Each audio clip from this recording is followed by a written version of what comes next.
try to be as brief as possible.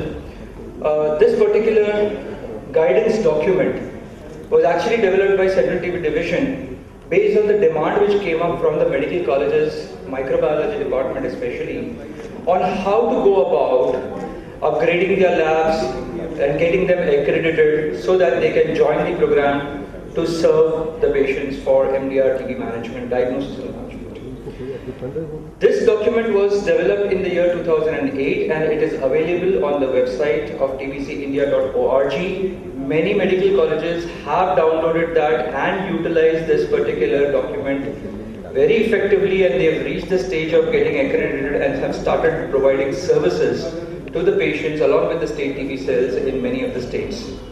However, there were still lots of queries and gaps in the mind of many medical colleges as to how to go about upgrading the labs, what are the requirements, what is the process, how to do it.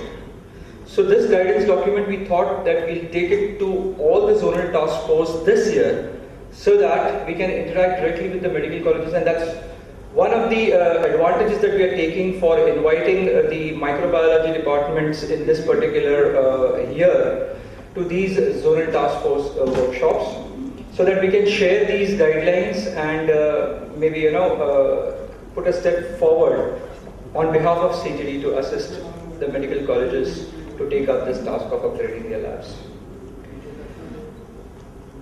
I echo the words of DDGTB in the morning that we are moving towards a vision of universal access to quality diagnosis and treatment of all TB patients in the community, which includes MDR TB.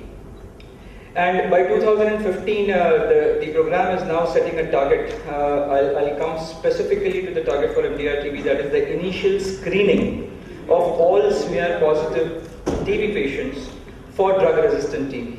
In fact, the program has taken a graded approach. We started very slow, very cautiously with a very specific criteria of suspecting MDR TB. By suspecting it in only those category 2 or category 1 patients who are failing these first-line regimen. But we are having now a graded approach towards universal access, wherein states who have already reached the level where they are comfortable enough managing the patients in the ground, having their systems in place with the first criteria of all failures and contacts, are now being asked to step up and embrace smear positive retreatment cases. That is all those category 2 cases which are getting diagnosed. And at the time of diagnosing these patients,